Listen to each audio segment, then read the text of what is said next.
Guys, कैसे हैं आप लोग। चलिए आज की क्लासेस की शुरुआत करते हैं। आज मैं आपके लिए लेके आई हूँ पॉलिटिकल का जो भाग एक है, संघ और राज्य क्षेत्र, उससे संबंधित क्वेश्चन आंसर है। तो चलिए शुरू करते हैं आज की क्लासेस। आपका पहला क्वेश्चन ये है, भारतीय संविधान का कौन सा भाग संघ और राज्य क्षेत्र से संबंधित है। बताइए, कौन सा भाग संघ और राज्य क्षेत्र से संबंधित है। तो इसका आंसर है भाग एक। भाग एक जो है संघ और राज्य क्षेत्र से संबंधित है। मैं इसको थोड़ा एक्सप्लेन कर देती हूँ। यानी कि हमारे भारतीय संविधान का जो भाग एक है, जिसके तहत अनुच्छेद 1 से लेकर 4 तक आते हैं, उसमें अनुच्छेद जो पहला है, अनुच्छेद पहला है, उसमें संघ और राज्य क्षेत्र के बारे में बताया गया है कि भारत में कितने राज्य हैं, कितने केंद्र शासित प्रदेश है, तो इसके बारे में उल्लेख मिलता है। ठीक, चलिए आगे देखते हैं दूसरा क्वेश्चन। आपका दूसरा क्वेश्चन यह है कि नए राज्यों के प्रवेश एवं उसकी स्थापना करना तथा राज्यों के क्षेत्रफल में कमी वृद्धि करना, सीमाओं में परिवर्तन करना, नाम में परिवर्तन करने का अधिकार किसे दिया गया है। तो आंसर बताइए।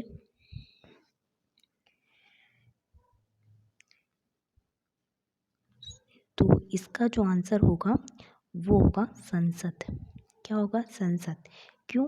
क्योंकि हम भाग एक का, हमारे संविधान के भाग एक का जो आर्टिकल अनुच्छेद 2 है, वो क्या कहता है कि नवीन राज्यों का प्रवेश व स्थापना करने का जो दायित्व है, का अधिकार जो है, वो केवल संसद को दिया गया है, ना कि राज्य की विधानसभा को नहीं है, ना ही प्रधानमंत्री को है, ना ही राष्ट्रपति को है। केवल किसको अधिकार है? केवल संसद को ही इस विषय में अधिकार है, क्योंकि ये किसका विषय है? ये संघ सूची का विषय है। ठीक है। इसके संबंध में शक्ति किसको है? केवल संसद को दी गई है। क्यों? क्योंकि ये संघ सूची का विषय है और राज्य विधानमंडल की शक्तियाँ, राज्य की जो विधानमंडल है, उन्हें इस संबंध में कोई शक्ति प्राप्त नहीं है। ठीक है, चलिए आगे तीसरा क्वेश्चन देखते हैं। नए राज्य बनाने की प्रक्रिया से पूर्व क्या राष्ट्रपति की पूर्व अनुमति लेना आवश्यक है? यानी कि अगर नए राज्य का बनाना है तो क्या राष्ट्रपति की पूर्व अनुमति लेना आवश्यक है? बताइए। तो क्या है इसका आंसर? क्या इसका जो ऑप्शन है वो मैं पढ़ देती हूँ एक बार आपका। इसका ऑप्शन है हाँ, अनुमति लेना आवश्यक है, नहीं है, उपयुक्त में से कोई नहीं है, या फिर मंत्रिपरिषद की सलाह पर। बताइए इसका आंसर क्या होगा। तो इसका आंसर होगा हाँ, राष्ट्रपति की पूर्ण अनुमति लेना क्या है? आवश्यक है। यानी देखिए, पहले नई राज्य बनाने की प्रक्रिया है क्या, इसमें क्या करना पड़ता है वो मैं आपको एक्सप्लेन कर देती हूँ कि इसके लिए अगर नए राज्य बनाना है तो पहले आपको राष्ट्रपति की पूर्व अनुमति लेना क्या है? आवश्यक है। ठीक है। इसके अंदर ये है कि राष्ट्रपति ऐसे मतलब अगर राष्ट्रपति जो है ऐसे राज्य की राय जानने हेतु भेजना, उस विधेयक को विधानसभा भेजता है और राष्ट्रपति राज्य की बात मानने के लिए बांधे नहीं है। यानी कि अगर मतलब संसद जो है, अगर कोई मतलब संसद जो है चाहती है कि कोई नया राज्य बनाया जाए, तो इसके लिए वो राष्ट्रपति से पहले पूर्व अनुमति लेगी। ठीक, और फिर राष्ट्रपति की इच्छा पर है कि वे उस संबंधित राज्य से पूछना चाहता है, नहीं चाहता है। अगर कोई विधानसभा वहाँ की जिस राज्य को तोड़कर जिस राज्य को विभाजित करके नया राज्य बनाया जाएगा, तो संबंधित राज्य से पूछना है या फिर कोई सुझाव देती है, तो उसे मानने के लिए भी जो है राष्ट्रपति क्या है? बांधे नहीं है।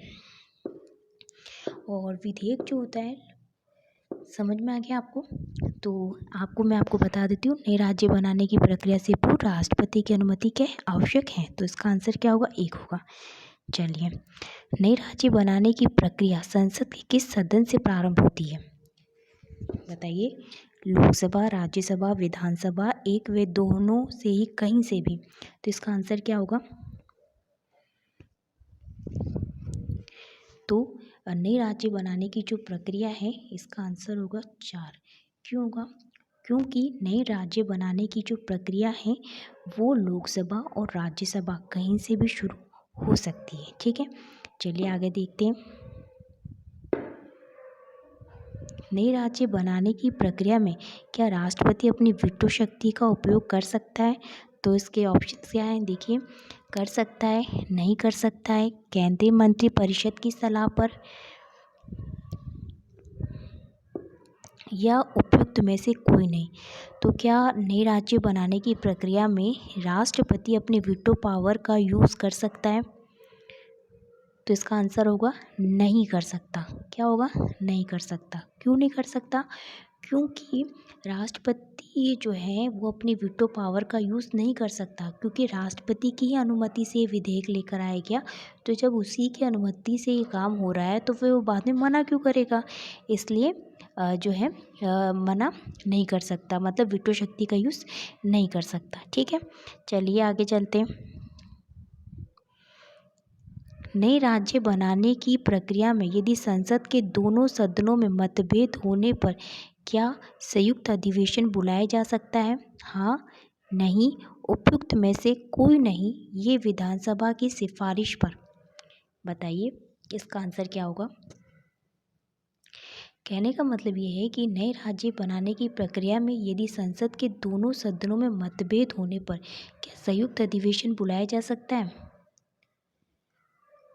बताइए।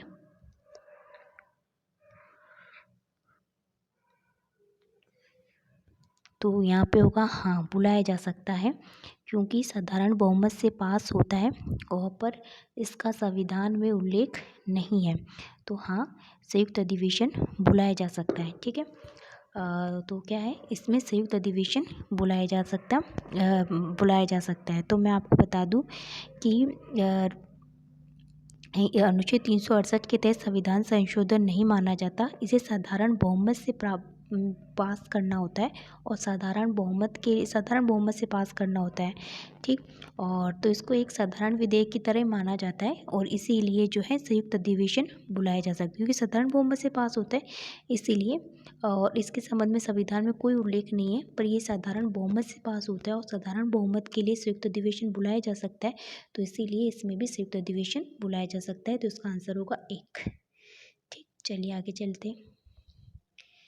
संसद द्वारा अनुच्छेद 2 और 3 के तहत लिए गए निर्णय को लागू करने के लिए किस 2 अनुसूचियों में संशोधन करना पड़ेगा?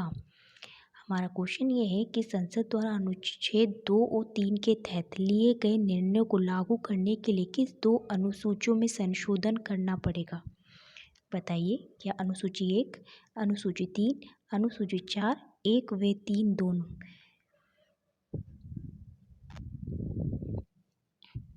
अनुसूची क्या होती है? आपको पता है ये अनुसूची क्या होती है? कुल कितनी अनुसूचियाँ हैं?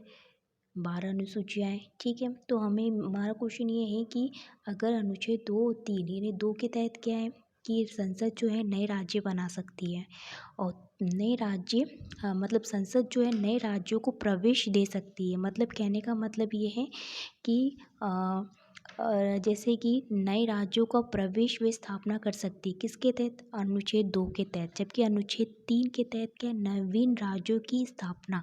देखिए इसमें अंतर समझिए क्या है। अनुच्छेद 2 के तहत संसद क्या करेगी? कोई जैसे सिक्किम है, पहले जब हम आज़ाद हुए थे तो सिक्किम क्या था? भारत का हिस्सा नहीं था। बाद में भारत में शामिल हुआ 1975, और फिर 35वां 76 जो 35वां 36वां जो संविधान संशोधन हुआ था 74 और 75 में, तब सिक्किम जो है भारत का हिस्सा बना। इसी तरीके से गोवा भी हमारा आज़ाद हुए थे तब हमारा हिस्सा नहीं थे, इसे बाद में जोड़ा गया। तो ये संसद को शक्ति किस आर्टिकल के तहत मिली है? अनुच्छेद 2 के तहत मिली है। जबकि अनुच्छेद 3 क्या कहता है? अनुच्छेद 3 जो है, जैसे झारखंड, बिहार से झारखंड को अलग किया गया, किससे आर्टिकल के तहत किया गया? अनुच्छेद 3 के तहत किया गया।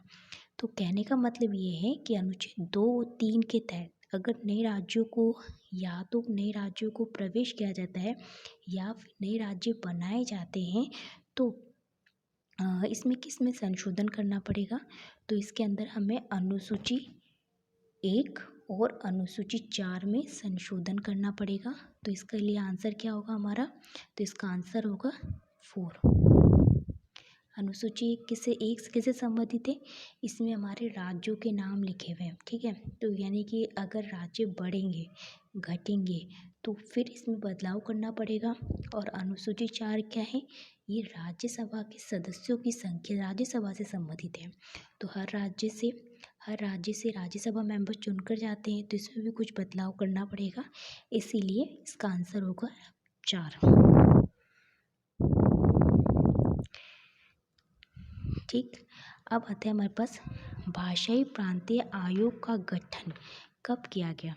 यानी कि भाषाई प्रांतीय आयोग का गठन जो है, भाषाई प्रांतीय आयोग का गठन कब किया गया? 17 जून 1948 को, 29 जून 1948, 30 जून 1956, 15 अगस्त 1948। कब किया गया बताइए? तो इसका आंसर होगा 17 जून 1948 को किया गया। भाषाई प्रांतीय आयोग का वो कब किया गया? 17 जून 1948। तो इसको हम थोड़ा और देख लेते हैं। ये क्या हुआ था कि भाषाई प्रांतीय आयोग, यानी कि जब हम आज़ाद हुए थे तो हमारे देश जो है कई सारी रियासतों में बटा हुआ था। कुछ ब्रिटिश भारत के हिस्से थे तो कुछ देशी रियासतें थी। तो इन सभी का एकीकरण कब किया जाए? तो और इस चीज़ को लेके काफ़ी मतलब इस चीज़ों के लिए कि अभी क्या इस तरीके जैसे हमारे उस समय का मतलब ये रियासतों का एकीकरण करना था, प्लस हमारे पास हैदराबाद, जूनागढ़, जम्मू कश्मीर जैसे कुछ ऐसी बड़ी बड़ी रियासतें थी, इनको लेके कुछ समस्याएं थी उस समय। तो ऐसे में क्या नई मुसीबत लेना जब मतलब ले सकते हैं या नहीं ले सकते, इसका पता लगाने के लिए ही भाषाई प्रांतीय आयोग का गठन 17 जून 1948 को किया गया था। इसमें 4 सदस्य थे और इसके 2 अध्यक्ष थे, एस के धर थे, ठीक है।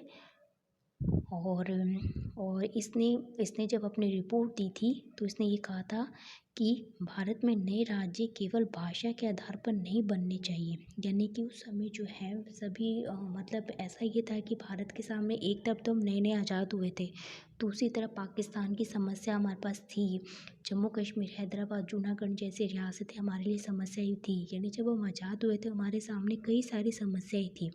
तो उस समय ऐसे में जो हमारे जो ये भाषाओं के आधार पर राज्यों की मांग हो रही थी, क्या उस समय ऐसे मुद्दों पर ध्यान देना क्या ज़रूरी था?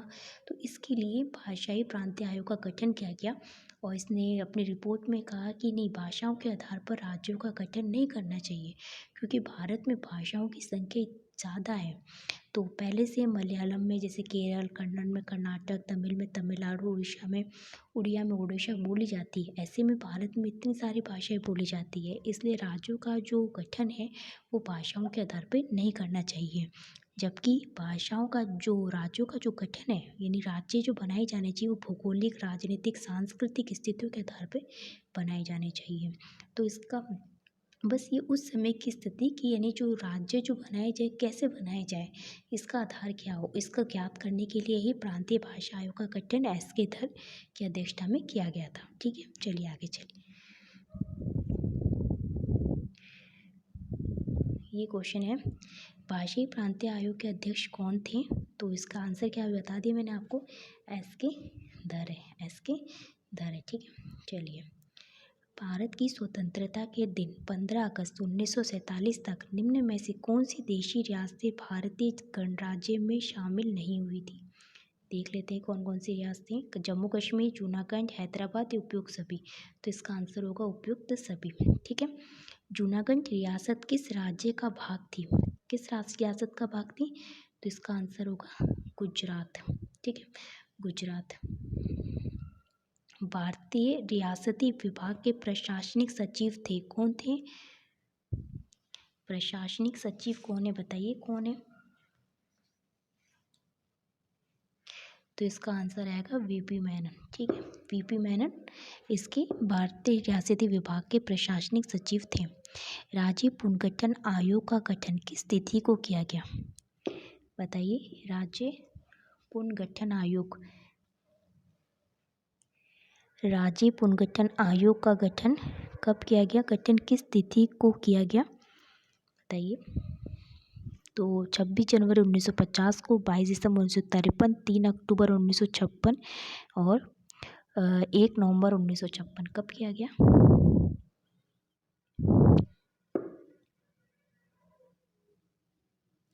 तो इसका गठन किया गया 22 दिसंबर 1953। देखिए इसके पीछे का लॉजिक समझिए क्या था। जब हम आज़ाद हुए तो हमारे पास काफ़ी सारी समस्याएं थी। जम्मू कश्मीर, जूनागढ़ और हैदराबाद जैसी रियासतों का विलय जब हो गया तो उसी समय जो है प्रांतीय भाषा आयोग का गठन किया जाता है कि देखने के लिए कि क्या अभी राज्यों का गठन किस प्रकार से किया जाए, क्योंकि हमारे पास बड़ी बड़ी रियासतें थी उसे हम सब ने भारत में मिला लिया, पर अब हमें राज्य बनाने की चुनौती थी। पर राज्य बनाए तो बनाए कैसे, क्योंकि सभी लोग कोई भाषाओं के आधार पर, कोई अपनी अपनी मतलब सांस्कृतिक के आधार पर राज्य बनाने की मांग कर रहा था। और उसी समय भाषा जो एक प्रमुख मुद्दा था, कई लोग जो ऐसे दक्षिण के जो राज्य थे वो भाषा के आधार पर राज्य बनाने की मांग कर रहे थे। तो राज्य पुनर्गठन आयोग का गठन तो हुआ ये था कि अब राज्य गठन किया जाए, इसके लिए जेवीपी कमेटी बनी गई और उन्होंने बोला कि नहीं, अभी भारत की स्थिति ठीक नहीं है, क्योंकि भारत ऑलरेडी बहुत सारी ऐसी समस्याएं हैं, पहले उसका समाधान करना चाहिए, फिर बाद में जो है राज्य का पुनर्गठन किया जाएगा। फिर उसके बाद से जो है आगे क्या होता है कि आंध्र प्रदेश जो है जैसे हमारा जो फिर उसके बाद से क्या हुआ कि 1948 में जब जेवीपी जो जवाहरलाल नेहरू और पटेल और पट्टाभी सीतारामैया की अध्यक्षता में एक समिति बनाई गई और उन्होंने अपने रिपोर्ट में ये कहा कि नहीं, अभी भारत 1948 की बातें बनाई गई थी और 1948 में जो है इन तीनों जाने ने कहा नहीं, अभी हमें भारत के राज्यों के गठन के बारे में नहीं सोचना चाहिए, क्योंकि 1948 वो दौर था कि भारत अभी भी आज़ाद हुआ था और भारत के पास ऑलरेडी बहुत सारी समस्याएं थी। तो इसलिए राज्य पुनर्गठन का उस समय नहीं किया गया, इसे बाद में किया जाएगा। फिर आपको पता है कि 26 नवंबर 1949 में यानी 1949 में हमारा जो है ना, कुछ हमारे संविधान को पूर्ण रूप से नहीं पर आंशिक रूप से उसको लागू कर दिया गया। और क्योंकि इस दिन हमारा संविधान बन गया था, पर इसे 2 महीने बाद 26 जनवरी को पूर्ण रूप से लागू किया गया। फिर उसके बाद से उसी समय क्या हुआ, आंध्र प्रदेश में जो है भाषाई आधार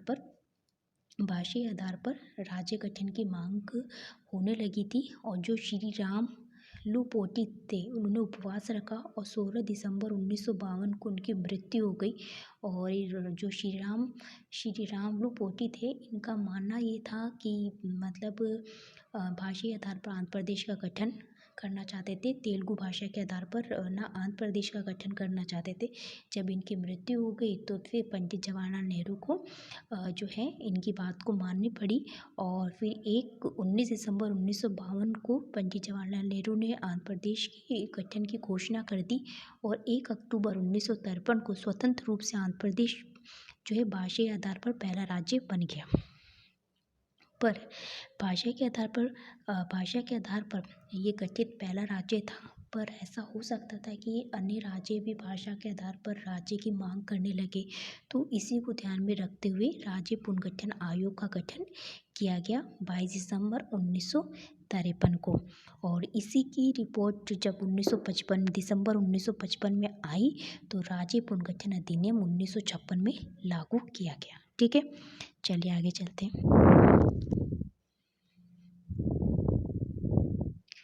जूनागढ़ का विलय भारत में किस तिथि को हुआ? जूनागढ़ का विलय भारत में किस तिथि को हुआ, बताइए। तो जूनागढ़ का विलय जो है भारत में 3 फरवरी 1948 को हुआ। अब मैं आपको थोड़ा जूनागढ़ के बारे में कहानी बता देती हूँ। जूनागढ़ में एक्चुअली हुआ क्या था कि जूनागढ़ का जो शासक था वो महावत खान था और वहाँ की जो प्रजा थी यानी शासक मोहम्मदन था और जो वहाँ की प्रजा थी वो हिंदू थी जो कि भारत में मिलना चाहती थी। तो भारत ने इस पे दबाव बनाया और यहाँ का जो दीवान था वो शहनाज भुट्टो था।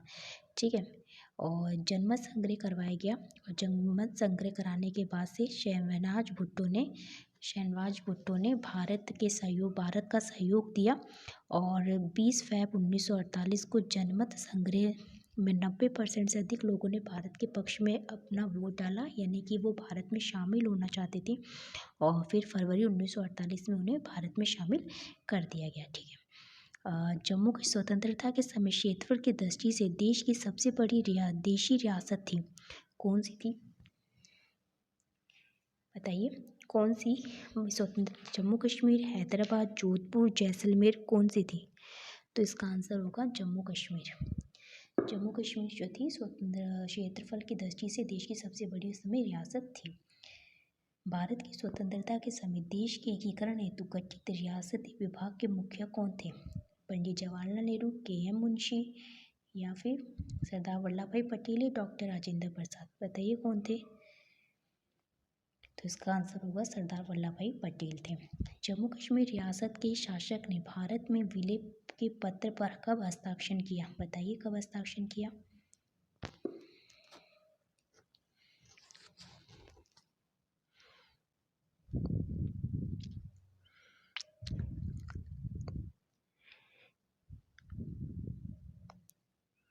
हाँ तो बताइए कब हस्ताक्षर? जैसे जम्मू कश्मीर रियासत के जो शासक ने भारत में विलय पत्र पर कब हस्ताक्षर किए?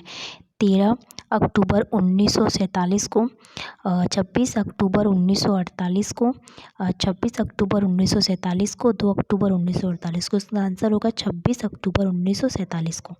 ठीक। हैदराबाद रियासत का भारत में विलय करने हेतु भारत सरकार द्वारा की गई पुलिस कार्रवाई को नाम दिया गया। जैसे जम्मू कश्मीर का तो आपको पता है कि किस तरह से भारत में विलय हुआ, जूनागढ़ को जनमत संग्रह के द्वारा विलय कराया गया। उसी तरीके से हैदराबाद रियासत का विलय किस तरीके से हुआ? तो कहीं ना कहीं इस समय पुलिस कार्रवाई के आधार पर किया गया। और इसके लिए ऑपरेशन कौन सा चलाया गया था? बताइए। इसके लिए ऑपरेशन पोलो चलाया गया था। ठीक है। पाकिस्तानी सीमावर्ती रियासत जूनागढ़ का भारत में विलय किस आधार पर हुआ? जूनागढ़ का विलय भारत सरकार द्वारा सैनिक कार्रवाई दौरान नवाब की इच्छा अनुसार जनमत संग्रह के आधार पर उपयुक्त में से कोई नहीं। तो बताइए।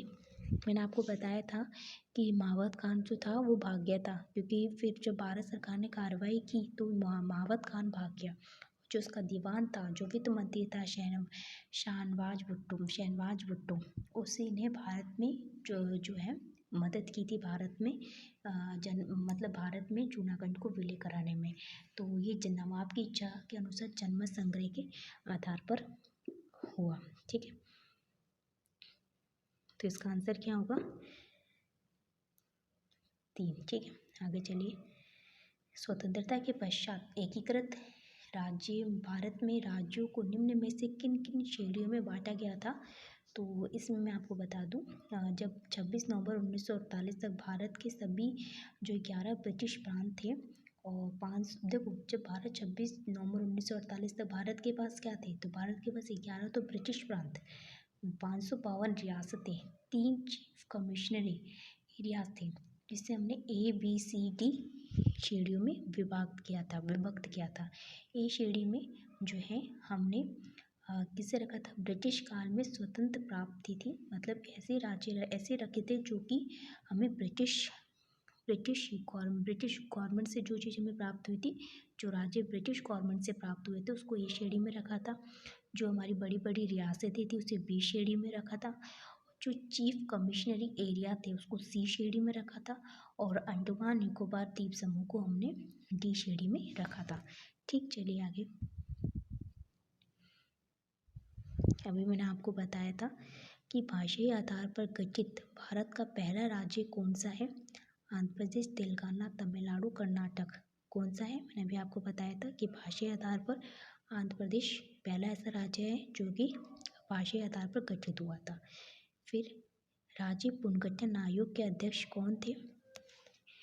मैंने अभी आपको बताया था कि किस तरीके से जम्मू कश्मीर और हैदराबाद और जूनागढ़ का विलय हुआ। और विलय होने के बाद से मतलब एक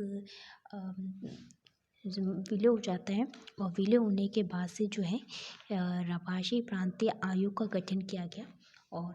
और इसने ये बोला कि नहीं, अभी आपको राज्यों के बनाने के बारे में नहीं सोचना चाहिए। और JVP कमेटी बैठी, उसने भी कहा नहीं, अभी मतलब भारत की स्थिति ये नहीं है कि ऐसे संवेदनशील मुद्दों पर अभी कुछ किया जाए, तो फिर इसको छोड़ दिया गया। पर जब आंध्र प्रदेश की मांग उठी और आंध्र प्रदेश भाषाई आधार पर गठित हुआ, तो अन्य राज्य भाषा के आधार पर राज्यों की मांग ना करें, इसलिए राज्य पुनर्गठन आयोग बनाया गया। और इसके जो अध्यक्ष थे 1953 में बना और इसके अध्यक्ष कौन थे बताइए? अफजल अली इसके अध्यक्ष थे। ठीक है, अफजल अली थे, सुप्रीम कोर्ट के जज थे और इनके साथ ही के.एम. पन्नीकर और हरदेनाथ कुजूर जो थे इसमें सहयोगी थे। ठीक है, आगे चलिए। फ्रांस सरकार ने भारत में अधिकृत अपने सभी क्षेत्रों को संधि के तहत कब भारत सरकार को सौंप दिए? बताइए कब सौंपे? यानी फ्रांस का भी भारत पर अधिकार था, तो फ्रांस ने कब हमें अपने अधिकार जो भी है सौंप दिए थे? नवंबर 1954 को सौंप दिए थे। ठीक है, स्वतंत्र भारत के गठन के बाद लगभग 14 वर्षों तक भारत के किन क्षेत्रों पर पुर्तगाली आधिपत्य बना रहा? तो हमारा आज का गोवा, दमन दीव और ये जो सभी स्पेस उपयुक्त सभी आंसर आएगा। ठीक, गोवा पर आधिपत्य स्थापित करने हेतु भारत सरकार द्वारा की गई सैनिक कार्रवाई थी ऑपरेशन शक्ति, ऑपरेशन विजय, ऑपरेशन गोवा, ऑपरेशन भारत। बताइए क्या था? तो इसका आंसर होगा ऑपरेशन विजय। ऑपरेशन विजय के तहत पुर्तगालियों को गोवा से बाहर निकाला गया और भारत ने गोवा को अपने अधीन ले लिया। भारत सरकार ने सैनिक कार्यवाही द्वारा किस तिथि को गोवा, दमन एवं दीव को पुर्तगाली आधिपत्य से मुक्त कराकर भारत में शामिल किया? बताइए।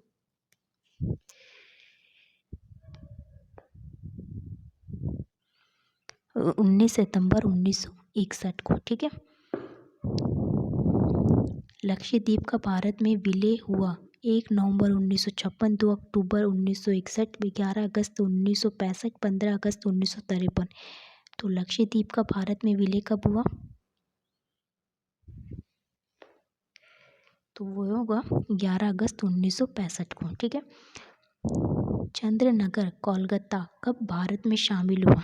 चंद्रनगर कोलकाता भारत में कब शामिल हुआ? तो कब हुआ बताइए? तो ये हुआ 1949 को हुआ। ठीक है, चंद्रनगर। ठीक है, आगे चलिए। भारतीय राज्यों का पूर्ण गठन कब किया गया? भारतीय राज्यों का पूर्ण गठन कब किया गया? तो ये किया गया 1 नवंबर 1956 में। यानी कि राज्य पुनर्गठन आयोग है 1953 में गठित किया गया था अफजल अली की अध्यक्षता में, और दिसंबर 1955 में इसने अपनी रिपोर्ट दी थी और 1956 में इस रिपोर्ट के आधार पर राज्य पुनर्गठन अधिनियम पारित किया गया, यानी कि राज्यों का गठन किया गया। सिक्किम को कब स्वतंत्र राज्य का दर्जा दिया गया? सिक्किम को कब स्वतंत्र राज्य का दर्जा दिया गया? बताइए। 1972, 75, 81 या 65? कब? 1972 में, 1975, 1981 या 1965? तो 1975 में। ठीक है,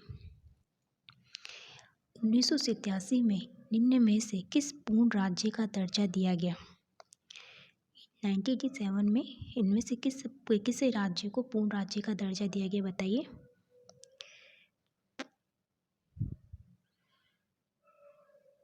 तो इसका आंसर होगा गोवा को। किसको? गोवा को दिया गया। 1 नवंबर 1956 तक ख श्रेणी के राज्यों देशी रियासतों से मिलाकर गठित राज्यों के संवैधानिक मुखिया कौन थे? बताइए कौन थे? मुख्यमंत्री, राज्यपाल, प्रधानमंत्री, राज्य प्रमुख। तो इसके थे राज्य प्रमुख। कौन थे? राज्य प्रमुख। मैं आपको एक बता देती हूँ कि हुआ क्या था कि हमारे जो भी 11 ब्रिटिश प्रांत थे और 252 रियासतें थी, 3 चीफ कमिश्नरी एरियाज थे, उसे हमने ABCD की 4 श्रेणियों में बांटा था। प्रथम जो श्रेणी थी उसके अंदर जो ब्रिटिश क्षेत्र थे, जो हमें ब्रिटिश से हमें जो प्राप्त हुए थे उसे रखा था, और जिसे जो कि ब्रिटिश काल में क्या थे, स्वतंत्र प्रांत थे, उन्हें इसके अंदर रखा था, और इसका जो प्रमुख होता था उसे गवर्नर कहा जाता था, और इसके लिए विधानमंडल का प्रावधान था। ठीक है, जैसे कि बिहार हो गया और मुंबई हो गया, मद्रास था, तो यहाँ पे पहले से गवर्नर हुआ करते थे प्रांतों के अंदर, और यहाँ की विधानमंडल भी हुआ करती थी। तो इसे जो हमें ब्रिटिश क्षेत्र जो थे उसे हमने ए श्रेणी में रखा। बी श्रेणी के अंदर हमारी बड़ी बड़ी रियासतें थी, जैसे कि जम्मू कश्मीर हो गया, या फिर जयपुर, जैसे जयपुर हो गया, जोधपुर, बीकानेर, जो ये बड़ी बड़ी, जैसे त्रावणकोर हो गया, तो ये बड़ी बड़ी रियासतें थी ना, उसे हमने बी श्रेणी में रखा।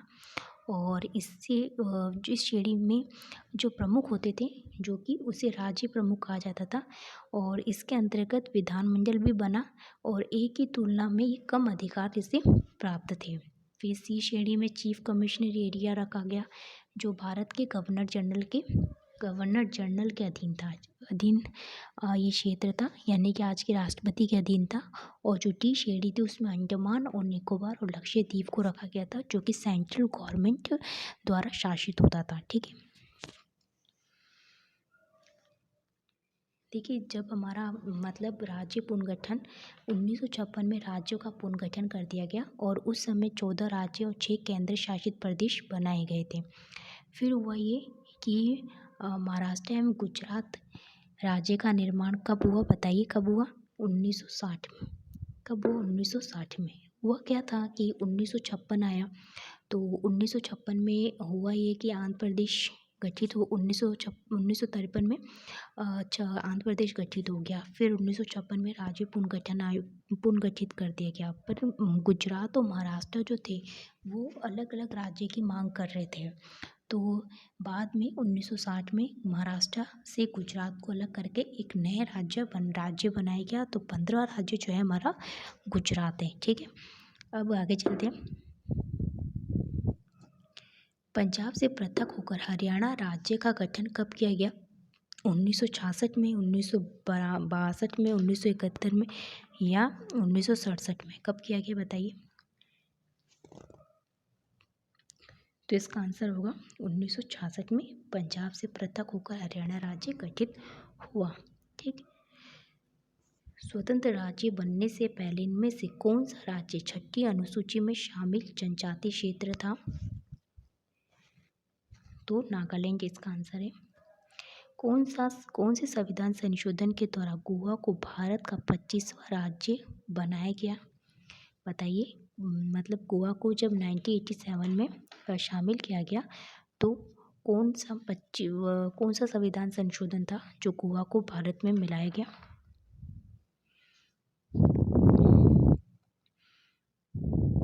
तो गोवा जो है 25वां राज्य कौन से संविधान संशोधन से बना? 56वां संविधान संशोधन, 52वां, 65वां या 58वां? कौन सा संविधान संशोधन है? तो इसका आंसर होगा 56वां संविधान संशोधन के तहत गोवा को मतलब जो है 25वां राज्य बना। देखिए इससे पहले जो है मिजोरम को 53वां संविधान संशोधन के तहत 23वां राज्य बना। अरुणाचल प्रदेश जो है 55वां संविधान संशोधन के तहत 24वां राज्य बना, और 56वां संविधान संशोधन के तहत गोवा बना। पहले कौन बना है? पहले मिजोरम, अरुणाचल प्रदेश और फिर गोवा को बनाया गया। 53, 55 और 56 याद रखना है। वर्तमान में कितने राज्य व केंद्र शासित प्रदेश हैं? बताइए।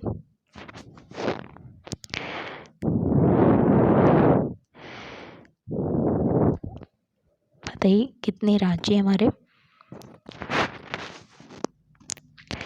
तो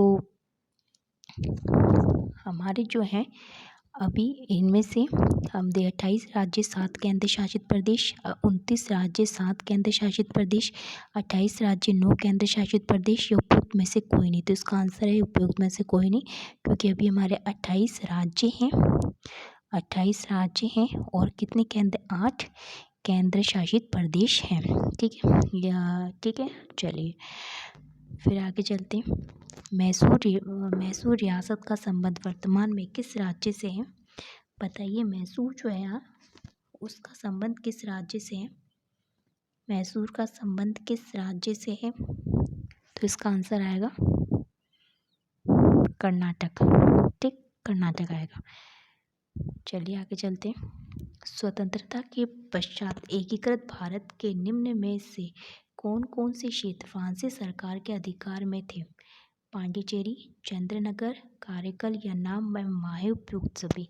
तो ये सारे जो क्षेत्र थे फ्रांस के अधीन थे, जो कि इसने 1954 में छोड़ा था। ठीक है, पूर्वोत्तर क्षेत्र पुनर्गठन अधिनियम 1971 के तहत पूर्वोत्तर राज्य के कौन से राज्यों को केंद्र शासित प्रदेश बनाया गया? अरुणाचल प्रदेश, मिजोरम, 1 व 2 और त्रिपुरा। बताइए। तो पूर्वोत्तर क्षेत्र पुनर्गठन अधिनियम 1971 में पारित हुआ और इसके तहत मेघालय, त्रिपुरा और मणिपुर राज्य गठित किया गया, यानी कि मणिपुर को, आज के मणिपुर को, मेघालय को, त्रिपुरा को राज्य बनाया गया और मिजोरम और अरुणाचल प्रदेश को केंद्र शासित प्रदेश बनाया गया था 1971 में। फिर बाद में जो है 53वां और 55वां संविधान संशोधन उनके तहत अरुणाचल प्रदेश और मिजोरम को भी राज्य का दर्जा बाद में दिया गया था। ठीक है, चलिए। JVP समिति के सदस्य कौन कौन थे जो कि धर कमेटी की सिफारिशों की जांच करने हेतु बनाई गई थी? मैंने आपको बताया था कि JVP SK धर ने अपनी रिपोर्ट दी कि नई भाषाओं के आधार पर राज्यों का गठन नहीं होना चाहिए। तो इस कमेटी की जो रिपोर्ट थी उसकी जांच करने के लिए ये JVP कमेटी बनाई गई थी और इसने भी माना कि नहीं अभी भारत की कंडीशन अभी भी आज़ाद हुआ है, ऐसा नहीं है, भारत के पास ऑलरेडी बहुत सारी समस्याएं हैं, तो इसलिए भी राज्य गठन नहीं करना चाहिए, राज्यों का पुनर्गठन नहीं करना चाहिए। तो इसमें कौन कौन से मेंबर थे JVP में?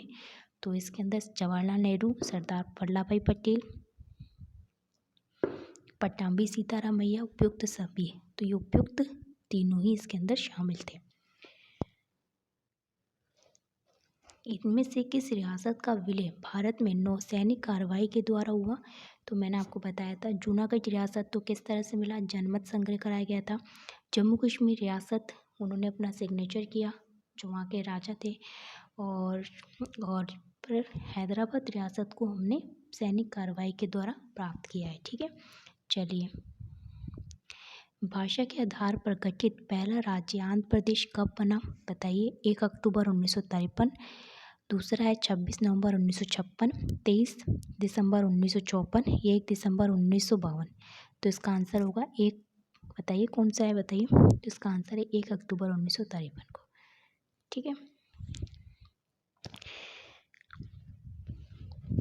चलिए आगे चलते हैं। नए राज्य के गठन करने की प्रक्रिया में संसद में बहुमत की जरूरत होती है। नए राज्य गठन करने की प्रक्रिया में संसद में बहुमत की जरूरत, साधारण बहुमत, विशेष बहुमत, राज्यों का समर्थन, इनमें से कोई नहीं, विशेष बहुमत। तो इसमें कौन सी, मैंने आपको बताया था अभी कि नए राज्य के गठन में हमें साधारण बहुमत की जरूरत होती है, तभी तो हम संयुक्त अधिवेशन बुला सकते हैं। तो इसका आंसर 1 होगा। ठीक है, नए राज्य बनाने की प्रक्रिया में राष्ट्रपति संबंधित राज्य के विधानसभा से इस संबंध में राय हेतु प्रस्ताव भेजता है। तो क्या संविधान में इसके लिए कोई निश्चित तिथि का उल्लेख है या नहीं है? बताइए। मतलब जब संसद जो है नई राज्य बनाना चाहती है, इसके संबंध में प्रस्ताव किसको भेजती है? राष्ट्रपति को देती है। तो राष्ट्रपति को मैंने आपको बताया है कि वो राज्यों को भेज सकता है, मतलब भेज सकता है, पर इसमें कितना टाइम लगेगा इसके बारे में कोई उल्लेख है नहीं है। बताइए इसका आंसर क्या होगा? तो संविधान में इस संबंध में कोई तो नहीं है। मतलब नए राज्य बनाने की प्रक्रिया में राष्ट्रपति संबंधित राज्य के विधानसभा से इस संबंध में अगर राय तो प्रस्ताव भेजता है, तो क्या संविधान में इसके लिए कोई निश्चित तिथि का उल्लेख है या नहीं है? कि जैसा आपने सुना होगा कि राष्ट्रपति पे महाभियोग लगाया जाता है तो उसे 14 दिन का समय होता है, वैसे क्या इसमें कोई समय है? तो नहीं है, नहीं, समय का कोई प्रावधान नहीं किया गया है। ठीक है, यदि नए राज्य बनाने की प्रक्रिया के संबंध में राज्य से संबंधित विधानसभा राष्ट्रपति को कोई राय या सुझाव देती है, तो क्या राष्ट्रपति सुझाव को मानने के लिए बाध्य होगा? नहीं होगा। मंत्रिपरिषद की सिफारिश के आधार पर उपयुक्त में से कोई नहीं। तो इसका आंसर होगा, बताइए क्या होगा?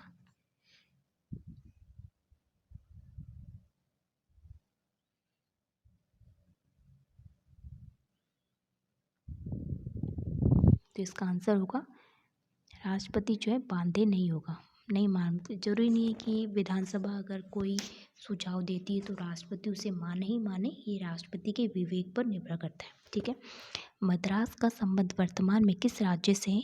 यानी कि उस समय का मद्रास जैसे हम बोलते थे, आज वो क्या है बताइए? तो तमिलनाडु, कर्नाटक, केरल या तेलंगाना क्या है? तो वो होगा तमिलनाडु। ठीक, चलिए आगे चलते हैं। किस संविधान संशोधन के द्वारा सिक्किम को भारत का सह राज्य बनाया गया? यानी कि बताइए, 35वां संविधान, किस संविधान संशोधन को आपको बताना है कि किस संविधान संशोधन के तहत सिक्किम को भारत का सह राज्य बनाया गया? 35वां संविधान संशोधन, 36वां संविधान संशोधन, 25वां, 36वां 35वां संविधान संशोधन, 36वां संविधान संशोधन, 25वां संविधान संशोधन या 36वां संविधान संशोधन? यहाँ पे 36वां 2 बार हो गया है। चलिए आप ये 3 ऑप्शन में बताइए।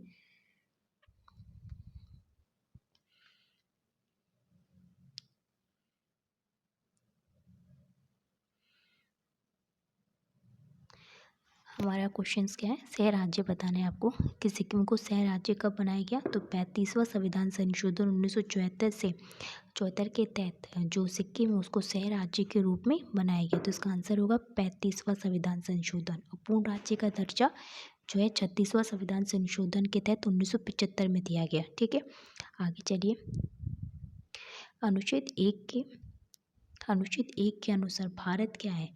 संघीय है, राज्यों का संघ है, भारत का राज्य क्षेत्र है या उपयुक्त में से कोई नहीं है? तो बताइए, अनुच्छेद 1 के अनुसार भारत क्या है? हमारे यहाँ पे फेडरल सिस्टम है, क्या है बताइए?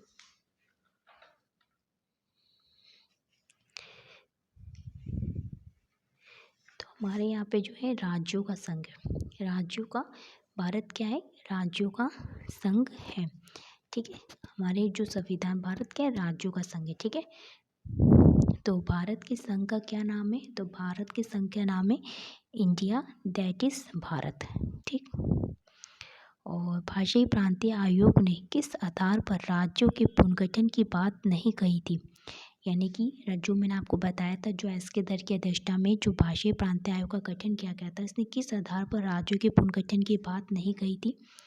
बताइए इसका आंसर। भौगोलिक, राजनीतिक, सांस्कृतिक या भाषाई? तो उसने भाषाई आधार पर राज्यों के पुनर्गठन आयोग की, मतलब राज्यों का पुनर्गठन करने के लिए मना किया था। पर आंध्र प्रदेश की जीत के कारण 1 अक्टूबर 1953 को भाषाई आधार पर गठित करना पड़ा। पर आगे ना हो इसके लिए ही राज्य पुनर्गठन अधिनियम लेकर आया गया, ताकि जल्दी से जल्दी कर दिया जाए, नहीं तो और राज्य भी भाषाई आधार पर राज्यों की मांग करने लगेंगे। तो ठीक है, चलिए आज की क्लासेस समाप्त होती है।